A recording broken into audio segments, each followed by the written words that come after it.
أبزقنا كريسماس بزوهبنا وهبتات ويد ما بزي وهبنا وهبتات أيكون نمكن مزنو زلنا أنسى نزال ألم أملاخ سلزف كرنا نحد ودو بجاك ساب زهب هيبونا إن ودو ود تواهيبونا نسأن توليدو لنا يدبلنا دما إسياس معرفت شعات قدر شدوشة سلازي هيبونا يوم دي حابنا يلن زي حسبنا يو زي قواصرنا يو زي صبصبنا يو زي كوينو زي تواهبنا يلن مالتي قاب أملاخ نت حد ودو بجاك ساب زهب كساب كندزنا علم أفكير واي مالتي سلازي نعمت بسهلخات تخللا أسركا سبحيا تبتب يبلو مالتي أسر እግዚአብሔር مخاد مالتي ምክንያቱ ኣብ أسر እግዚአብሔር እንታይና ንረክብ ስብሒ ይዘን ጠብጥብ ማለት እዩ ሕጂ ኣሰር መን ኢና ንስዕብ ዘለና ቻሌንጅ ዝኽገብረኩም ኣሕዋተይ ኣብዛ ዝሓለፈት ዓመት ኣሰር መን ትስዕቡ ነይርኩም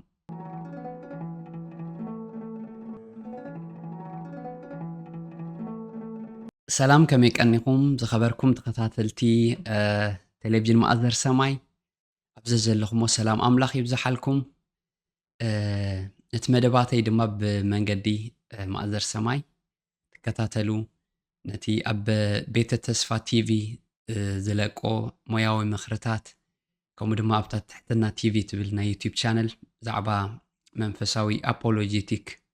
ወይ ድማ ሰረተ እምነቱ ከመይ ጌሩ ሰብ ክፈልጥ ኣለዎ ዝብል ሓሳባት ኣብኡ ከም ትከታተልዎ ትነግሩኒ ኢኹም ምስክርነታት ሰሚዐ ኣለኹ ካብ ውሽጢ ኤርትራ እውን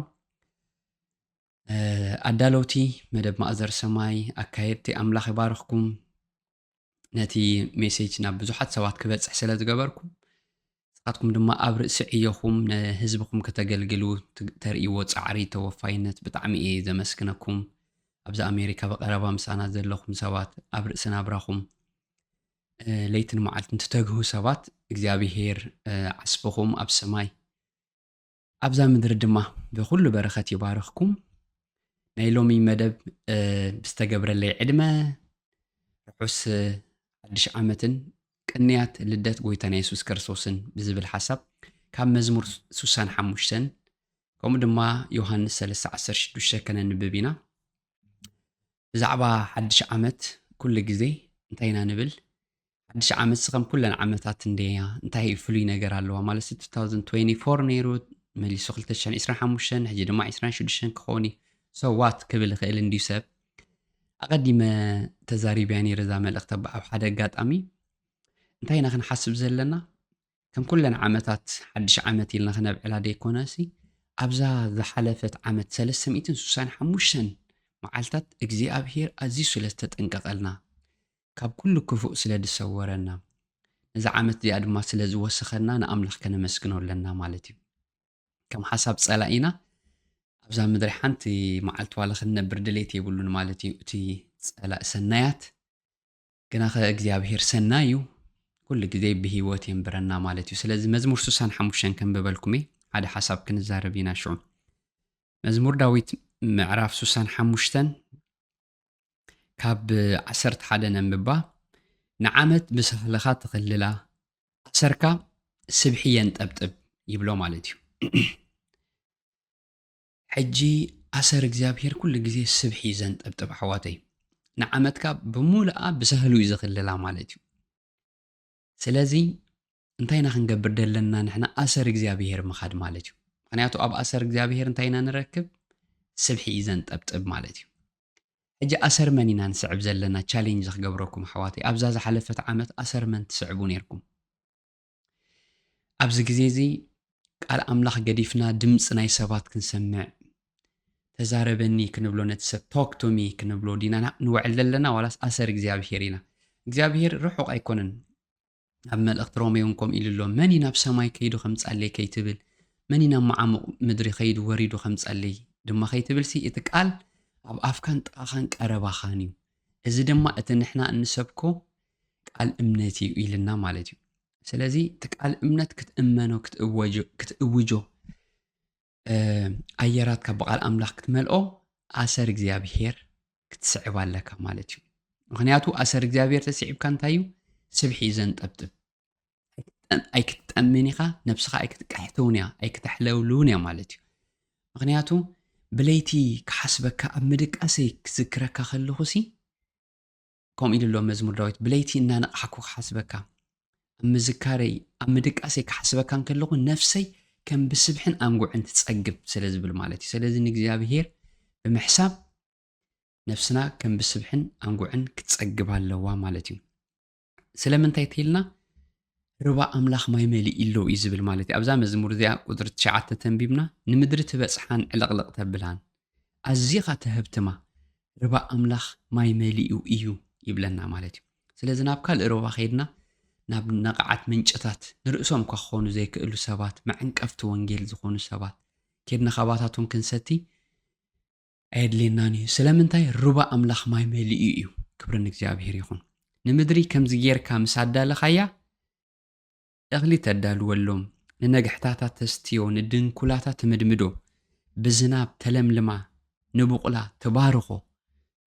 نعمت بسهلخة تخللا أسركا سبحيين تبتب سلازب لنا أسر እግዚአብሔር نخيد أسرو سبحي زن تبتب أب محليون نتفقور أنتيا تبلو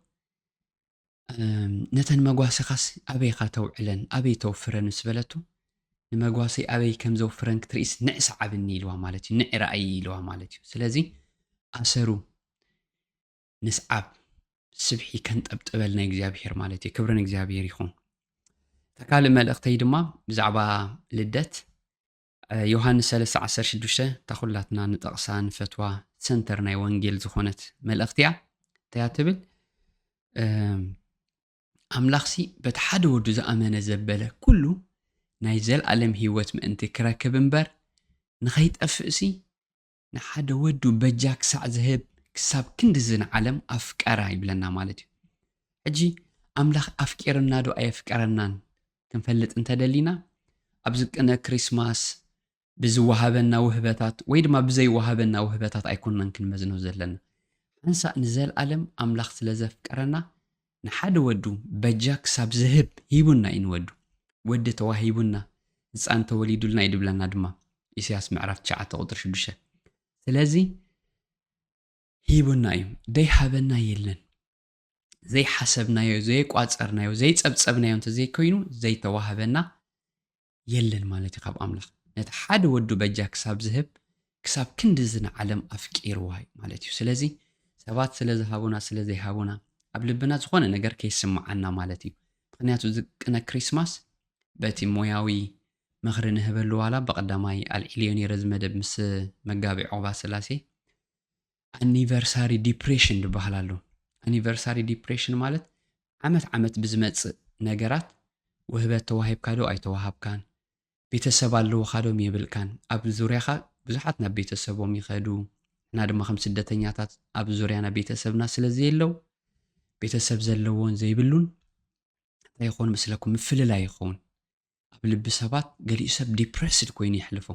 سب سلا دي بلو مالتي قال لي أتوم أب معقوبي ناي أرقاوان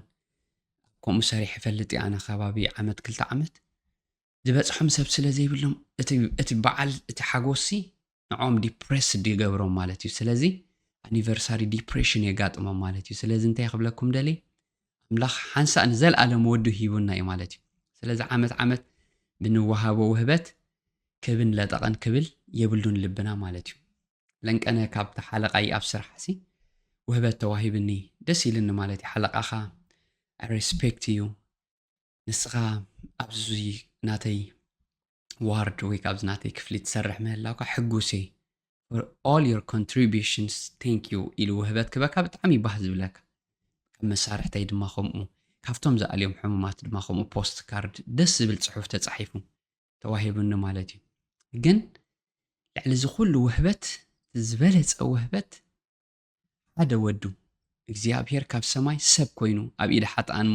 ወዲቑ ክመውት ጡፍ ክብልሉ ክገርፍዎ ክመውት ክሳብ ሞት ኣብ መስቀል ኮዳ ተኣዘዘ ስለና ማለት እዩ መርገም ኮይኑ ድማ ካብ መርገም ሕጊ ተሻይጡ ኣውፂና ስለዚ ባህ ይበለና ኣብ ክሪስማስ ብንወሃቦ ወህበትን ብዘይንወሃቦ ወህበትን ኣይኮንናን ክንመዝኖ ዘለና ማለት እዩ ሳልሳይ ናይ መወዳእታን መልእኽተይ ድማ ያዕቆብ ዝገበሮ ኣብ ዘፍጥረት ኢና ማለት እዩ ክንሪኣ እዛ ጥቕሲ እዚኣ ዘፍጥረት 32 ቁጥሪ 10 ድማ እዚኣ መልእኽተይ ድማ እንታይ በይንኻ ተሳገራ ነዛ ዓመት ትብል እየ በይንኻ ተሳገራ ኣብ ልብኻ ዘሎ ቂምታ ሒዝካሎም ዘለኻ ዝጎድኡኻ ሰባት ዝፈረሰካ ነገራት ገዲፍካ ንበይንኻ ተሳገራ ምክንያቱ ኣቦና ያዕቆብ ስነታ ሩባ ክሰግራ ከሎ ንበይኑ ተሳጊሩ ክምለስ ከሎ ግን ክልተ ጋንታ ኮይኑ ማለት እዩ ስለዚ እንታይ ኢሉ ኸማና መስጊኑ 32 ቁጥሪ 10 እዚ ንባርያኻ ጌርካዮ ዘለኻ ኩሉ ለውሓትን ኩሉ እምነትን ዘይግባኣኒ እዩ እዛ ዮርዳኖስ እዚኣ ብበትረይ የተሳገርክዋ ሕጂ ግና ክልተ ጋንታ ኮይና ኣለኹ ይብል ማለት እዩ ሕጂ ንበይንኻ ተተሳጊርካ ኣምላኽ ይባርኻካ ክልተ ጋንታ ይገብረካ ማለት እዩ ታሪክ ናይ ኣቦና ያዕቆብ ካልእ እኳ እንተኾነ ግን ኣብዚያ ሓሳባት ክዛረባ ደልየ ዘለኹ እንታይ እዩ ዓመት መፀሲ ንሰባት ኣብ ልበና እንድሕር ብፍላይ ተጎዲእና ኣለና ተቐይምና ኣለና ሒዝናዮም ኣይንሳገር ንበይንና ንሳገራ ነዛ ዓመት እዚኣ ኣምላኽ ድማ መሓርቲ ምሕረት ክረኽቦም እሞ ብፁዓን እዮም ስለ ዝብለና ክባርኸና እዩ ምክንያቱ እግዚኣብሔር ሰብ ክነግረኩም ኣሕዋተይ ከመይ ገይሩ ልብኻ ከም ዝሰብረካ ይፈልጥ እዩ እንታይ ተተዛሪብ እዩ ልብኻ ቋዕ ዘብሎ ብዓሌትካ ድዩ ድመፀካ ብዘርእኻ ድዩ ብናይቲ ማለት ድኻምካ ድዩ ብሃብትን ብድኽነትን ድዩ እንታይ ኣትሕምመካ ኣዝዩ ዝፈልጥ ሰብ ምክንያቱ ልቢ ሰብ ጎራሕን ክፉኡን እዩ መን ከየስተውዕሎ ኣነ እግዚኣብሔር ግና ንልብን ኮላሊትን ይምርምሮ ስለ ዝብል ቃል ኣምላኽ ኣበይ ከም ዝሰብረካ ፈልጥ እዩ ሰብ ኣምላኽ ድማ ከመይ ገይሩ ከም ዝዝንነካ ክኢላ ዘናን እዩ ንልቦም ተሰብረ ይዝንን ነቑሳሎም ይፍውስ ምሲሉና ኣሎ ኢየሱስ ክርስቶስ ዋላ ኣብ ምዕራፍ 61 ክመጽእ ከሎ ተኣገልግሎቱ ኣብቲ ምኩራብ ናይ ቤት ጸሎት ናይ ኣይሁድ እውን ኣንቢቦም ኢሉ ኣነ ንልቦም ተሰብሩ ክዝንን እዩ ዝመጻእኩ ንሕዙናት ጽዮን ከጸናንዕ ኣብ ክንዲ መንፈስ ጓሂ ክዳን ምስጋና ክህቦም ኣብ ክንዲ ሓመኹስቲ ዘውዲ ክደፍኣሎም ሃሌሉያ ክብረና ኣምላኽ ይኹን ስለዚ ልብኹም ሰበርኹም ሰባት ግደፍዎም ንበይንኹም ተሳገሩ 50 ኪሎ 60 ኪሎ 80 ኪሎ ሰባት ተሰኪምና እሶም እዮም ካብ ጉዕዞና ካብ ራእይና ንድሕሪ ዝመልሱና ማለት እዩ ስለዚ ቂምታ ገዲፍና ብምሕረት በታ ብሳህሊ ኣምላኽ ዝተኸለለት ዓመት እናተገረምና እታ ብሕጂ ኣምላኽ ድማ ብሳህሉ ዝኸለለ ዓመት ዌልካም ንበላ መደባትና መንገድታትካ ምድብ ይኹን ስለ ዝብል ቃል ኣምላኽ መገድታትኩም መድቡ ሰባት ስኩነታት ነገራትኩም ኣይተተሓሕዝዎ እግዚአብሔር ድማ ሰናይ ክገብረልኩም እዩ ማለት እዩ ስለዚ እግዚአብሔር ይባርኽኩም ተኸታተልቲ ማእዘር ሰማይ ኣብዘ ዘለኹሞ ሰላምን ጥዕናን ኣዝዩ ባህ ዘብል ዓመት ክኾነልኩም ትምኒተይን ጸሎተይን እቲ ልደት ጎይታና ኢየሱስ ክርስቶስ ድማ ኣምላኽ ስለ ዘፍቀረና ሓንሳእ ንዘለዓለም ብመስዋዕት ርእሱ ናብቲ ውሽጢ መጋረጃ ክእትወና ንወዱ ገንሸል ኣምላኽ ኮይኑ ሓጢኣት ዓለም ከርሕቕ ንወዱ ልኢኹልናይ ማለት እዩ ብሕጊ ነቢያትን ተመስከረሉ ጎይታና ንጉስና ጎይታ ልብና ጎይታ ቤትና ርእሲ ቤትና ኢየሱስ ሕጂ ድማ ንሱ ርእሲ ይኹን ኣብ ቤትና ንሱ መራሕ ይኹን ኣምላኽ ይባርኽኩም እዛ መልእኽቲ ከይተነውሓኩም ነዚ ፕሮግራም እዚ ዘወሃሃድኩም ዕድመ ዘቕረብኩም ለይ ኣገልገልቲ ኣዳለውቲ ድማ ብጣዕሚ ዘመስግነኩም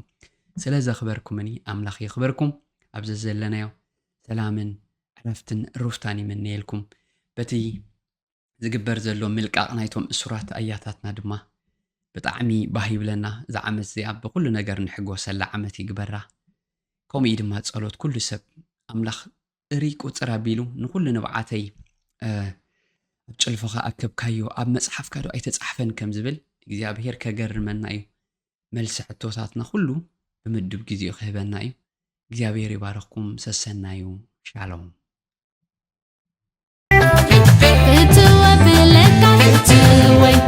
ስምካ ኮይኑሎ መውፅያ ፈይ ብትወብለካ ኢየሱሰይ ስምካ ኮይኑሎ መውፅያ ብትወብለካ ኢየሱሰይ ስምካ ኮይኑሎ መውፅያ ፈይ ብትወብለካ ኢየሱሰይ ስምካ ኮይኑሎ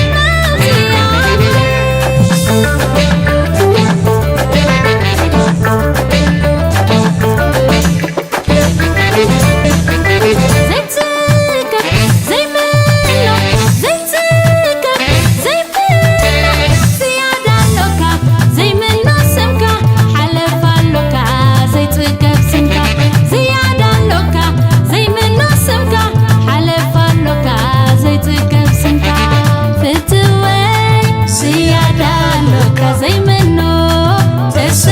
ኢየሱስ